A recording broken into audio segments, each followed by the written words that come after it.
जय श्री कृष्ण। क्या हाल है आप सभी का। आपने बहुत लोगों के मुंह से ये सुना होगा कि श्री कृष्ण भगवान नहीं है, वो केवल एक मनुष्य है जिसके पास बहुत ज्ञान है और लोगों ने ही उनको भगवान बना दिए। ऐसा बहुत सारे लोगों को लगता है। बहुत सारे लोग मुझसे भी कहा है और कहीं ना कहीं आपने भी ये सेंटेंस सुना होगा कि श्री कृष्ण भगवान नहीं है, एक इंसान था, एक मनुष्य था जिसके पास बहुत सारा ज्ञान था। तो आज के इस वीडियो में हम ये जानेंगे कि श्री कृष्ण सचमुच में एक भगवान है या फिर एक नॉर्मल इंसान जिसके पास अपार ज्ञान है। तो श्री कृष्ण का जन्म द्वापर युग के पीरियड में हुआ था, ये आप सभी को पता ही है। और जैसे ही उनका जन्म हुआ, बहुत सारी लीला प्रकृति ने रची थी जो कि अविश्वसनीय है, अकल्पनीय है। उन्हीं में से कुछ चीज़ें मैंने एक वीडियो में एक्सप्लेन कर चुका हूँ। आप वो वीडियो को नहीं देखें तो डिस्क्रिप्शन में लिंक है, तो जाके प्रेस करके उस वीडियो को देख लीजिए पहले, फिर इसके बाद ये वीडियो को देखना। श्री कृष्ण जैसे ही थोड़े बड़े हुए, श्री कृष्ण अपने मित्रों के साथ, गौओं के साथ खेला करता था वृंदावन में, पेड़ों के नीचे बांसुरी बजाया करता था, आम खाया करता था। तो ऐसी एक समय ब्रह्मा जी जो है ब्रह्मलोक से निकलते हैं पृथ्वी को एक्सप्लोर करने के लिए। जैसे ही मृत्यु लोक पहुंचते हैं तो वो ये पाते हैं कि यहाँ में तो द्वापर युग चल रहा है, श्री कृष्ण का युग चल रहा है। तो भाई वो ये पाते हैं कि क्यों ना, ये जो पूरा देवता लोग कहते हैं ना कि भगवान का जन्म हुआ है इस युग में, तो क्यों ना मैं जाके देखूं। अब वो जाता है देखने के लिए, तो वो ये पाता है कि श्री कृष्ण पेड़ के नीचे उनके मित्रों के साथ बैठ के आम खा रहा था। साथ में बछड़े भी थे, बहुत सारे गाय थी, बछड़े थे। तो वो सब क्या कर रहे थे, आम खा रहे थे पेड़ से तोड़ तोड़ के। अब भाई तो श्री कृष्ण के जो मित्र हैं उनका जो झूठा है ना वो भी श्री कृष्ण खा रहा था। तो श्री कृष्ण को खाता देख ब्रह्मा जी हैरान हो गए कि भाई ये तो भगवान है, लोग इसको भगवान मानते हैं, बहुत सारे देवी देवता भी इनको भगवान मानते हैं, पूरी दुनिया में इसका चर्चा है और ये किसी का झूठा खा रहा है। ऐसे कैसे पॉसिबल है, अगर ये भगवान है तो ये किसी का झूठा कैसे खा सकता है। तो ब्रह्मा जी को ऐसा हुआ शंका। अब ब्रह्मा जी क्या करता है, तो ब्रह्मा जी के माइंड में एक आइडिया आया, क्यों ना इनके जो मित्र हैं इनको गायब कर दूं, तब मुझे पता चलेगा कि ये भगवान है या सिर्फ एक मनुष्य। अब होता यह है कि कुछ देर बाद श्री कृष्ण और उनके जो मित्र थे वो सो जाते हैं, साथ में बहुत सारे बछड़े भी थे वो भी सो जाते हैं। सो के ऐसे विश्राम कर रहे होते हैं, बस ऐसे आम खाए, पेट भरा, विश्राम कर रहे थे। ब्रह्मा जी वेट कर रहा है कि कब इन लोगों का नींद आएगा। अब जैसे ही नींद आया, ब्रह्मा जी आए, उनके जो साथ में जो उनका मित्र था उनको उठा के और बछड़ों को भी उठा के सीधा ब्रह्मलोक लेके गए। अब ब्रह्मलोक लेके गए वहाँ में रख दिए उनको, मतलब उनको ऐसा लूप में बांध दिया था कि ये लोग कितना भी जन्म बीत जाए इन लोगों का नींद नहीं टूटना चाहिए, बांध दिया था, मतलब उस लूप में रख दिया था अंदर ले गया। कुछ साल बाद ब्रह्मा जी वापस आया, ब्रह्मलोक से वापस आया तो क्या पाया, श्री कृष्ण के साथ ना उनके मित्र उनके साथ खेल रहे हैं, बछड़े दौड़ रहे हैं। ये दृश्य देख के ब्रह्मा जी का दिमाग चकरा गया, बोला भाई ये क्या चीज़ है। उनके आंखों से आंसू आ गया, क्योंकि ब्रह्मा जी ने क्या किया था, उनके मित्रों को ब्रह्मलोक में डाला हुआ था। तो फिर यहाँ में कौन है, ये श्री कृष्ण के साथ खेल कौन रहा है। ब्रह्मा जी का सिर चकरा गया भाई। ब्रह्मा जी आया, सीधा दंडवत कर दिया श्री कृष्ण के चरणों में, बोले भगवान माफ़ कर दीजिए, मैंने आपके ऊपर शंका किया, आपके ऊपर डाउट किया, मुझे माफ़ कर दीजिए, मेरे को ऐसा गलतफहमी हुआ था कि आप एक मनुष्य हैं, साधारण मनुष्य। तो श्री कृष्ण क्या करते हैं, बोलते हैं कि कोई बात नहीं ब्रह्मा, मुझे पता है तुम जब आ रहे थे ना तभी मैंने ये सारा लीला रच दिया था, ताकि कलयुग में आने वाले लोगों को पता चले कि मैं कौन हूँ।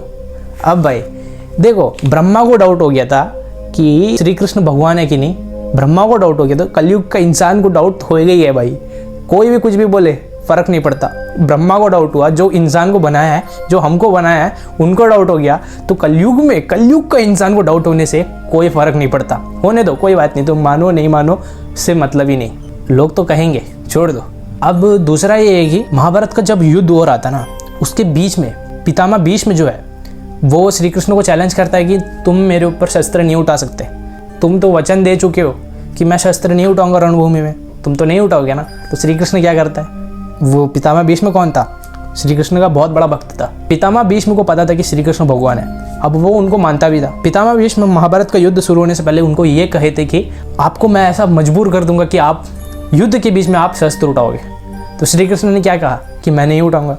अब भाई मजबूरन वो उठाया, क्यों, क्योंकि उनका भक्त का मांग था, वो अपना मांग को रख के भक्त का मांग को पूरा किया था।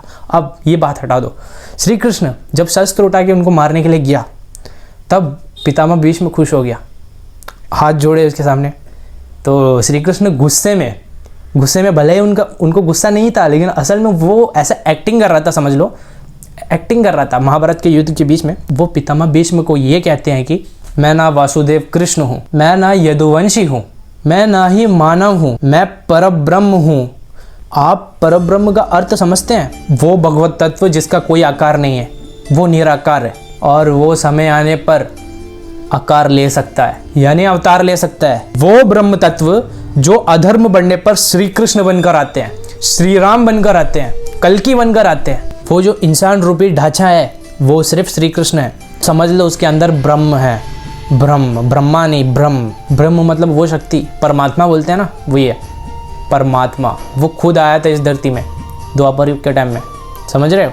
वो श्री कृष्ण बस एक नाम है, उस शरीर का नाम श्री कृष्ण है। उस शरीर के अंदर कौन था? परमात्मा। और वो असल में परमात्मा ही है। उसको समझना है तो ज्ञान से नहीं समझा जा सकता, तपस्या से उसको समझा नहीं जा सकता। उसको समझना है तो प्रेम और भक्ति होना चाहिए, नहीं तो इम्पॉसिबल उसको समझना। श्री कृष्ण ने भी यही कहा था कि मुझे समझना है तो प्रेम और भक्ति से ही समझा जा सकता है, और किसी से नहीं समझा जा सकता है। ना कि यज्ञ से समझा जा सकता है, ना कि कोई तपस्या से समझा जा सकता है। कोई भी तपस्या कर लो, कोई भी झाड़ फूक कर लो, भगवान को समझना इम्पॉसिबल है। उसको समझना है तो प्रेम और भक्ति जागृत करना पड़ेगा, तभी उस भगवत तत्व को आप जान पाओगे। और श्री कृष्ण भगवत गीता में ये भी कहते हैं, वो श्लोक मुझे याद नहीं, लेकिन वो लाइन मेरे को याद है, त्रिलोक में मेरे लिए कुछ करना असंभव नहीं, और त्रिलोक में ऐसा भी कुछ नहीं जिसे मैं प्राप्त करना चाहूँ और ना कर सकूँ। फिर भी मैं तुम्हारे सामने हूँ, कर्म कर रहा हूँ पार्थ, ये दिखला रहा हूँ, ये सिद्ध कर रहा हूँ कि निष्काम कर्म के मार्ग पर चल के जीवन व्यतीत करना संभव है। मतलब वो क्या बोलना चाहते हैं, इस लाइन को आप समझो कि भगवान ये कहते हैं कि त्रिलोक में मेरे लिए कुछ करना इम्पॉसिबल नहीं है, क्योंकि इस वर्ल्ड को मैंने ही रचा है। ठीक है, कुछ भी करना मेरे लिए इम्पॉसिबल नहीं है, हम सब चीज़ कर सकते हैं, लेकिन फिर भी मैं तुम्हारे सामने हूँ, कर्म कर रहा हूँ। मतलब वो ये दिखाना चाहते हैं कि मैं देखो कर्म करके कैसा ये महाभारत का युद्ध जीताता हूँ तुमको। मेरे लिए कुछ भी करना इम्पॉसिबल नहीं है, मैं इस तरीके से समझा रहा हूँ, क्योंकि मैं इंसान रूप में बंधा हूँ, इंसान रूप में मैंने जन्म लिया है। अब मुझे इंसान की तरह ही कर्म करके इस दुनिया का उद्धार करना है।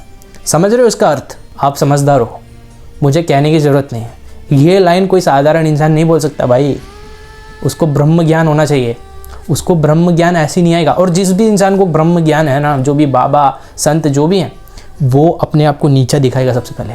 जो भी अपने आप को संत मानते हैं वो लोग कुछ देखे होंगे आपने, जो अपने आप को बड़ा दिखाता है वो समझ लो मूर्ख है। अगर संत को पहचानना है, असली संत को, वो अपने आप को नीचा दिखाएगा, बोलेगा मुझसे नीच या में कोई नहीं है, मैं बहुत बड़ा पापी हूँ, ऐसा बताएगा। तो भाई ऐसा कौन बोल सकता है? इंसान भी नहीं बोल सकता है, ऐसा भगवान ही बोल सकता है। और अगर आपको अभी भी डाउट है कि श्री कृष्ण भगवान है कि नहीं, तो इसमें आपका कोई गलती नहीं। ये वही जान सकता है जिसके ऊपर श्री कृष्ण का नज़र है। और जब आपके ऊपर दृष्टि आ जाएगी ना, तो आप भी यही भाषा बोलोगे। भगवान की इच्छा के बिना आप उन्हें जान ही नहीं सकते, पॉसिबल ही नहीं है। क्योंकि मैं भी एक समय पर भगवान श्री कृष्ण को भगवान नहीं समझता था। मैं सोचता था कि इंसान को लोग भगवान बनाते हैं, मुझे ऐसा लगता था एक समय में। और पता नहीं भाई मेरे लाइफ में ऐसा एक मोड़ आया ना, भगवान का मेरे ऊपर कैसा कृपा हो गया नहीं पता। मेरे ज़िंदगी में एक ऐसा मोड़ आया था जो मेरे ज़िंदगी को एकदम पलट के रख दिया था। वो सिचुएशन अगर बताने जाऊँगा तो बहुत लंबी हो जाएगी वीडियो, मैं नहीं चाहता कि इतना लंबा हो जाए। तो अगर आपको जानना है तो कमेंट करना, मैं इसके ऊपर एक सेपरेट वीडियो बनाऊंगा कि मेरे लाइफ में श्री कृष्ण का एंट्री कैसा हुआ। जो मेरे साथ हुआ ना, वो अगर आपके साथ हुआ रहता ना, तो आप भी आज श्री कृष्ण का भक्ति कर रहे होते। तो आई होप कि आपको समझ आ गया होगा कि भगवान श्री कृष्ण भगवान कैसा है। उनको समझना नेक्स्ट टू इम्पॉसिबल है, उनको वही समझ सकता है जिसके ऊपर उनका दृष्टि है। आप समझ गए ना फंडा? तो भगवान का दृष्टि लाना है तो आपके हाथ में नहीं है वो चीज़, वो उनके हाथ में। उनको बोल दो भगवान मेरे ऊपर एक बार दृष्टि डालो, ऐसा बोल के देखो। बोलने में क्या है, बोलने में कोई घाटा तो नहीं है ना, बोल के देखो ना, उसके बाद देखो ज़िंदगी कैसा पलटता है। तो फिर आपको ये वीडियो अच्छी लगी तो चैनल को लाइक कर दो, शेयर कर दो, कमेंट कर दो, सब्सक्राइब कर दो। मेन सब्सक्राइब करना है भाई, सब्सक्राइब कर दो। और आगे ऐसे ही वीडियो आती रहेगी। तो मिलते हैं अगली वीडियो में, तब तक के लिए राधे राधे।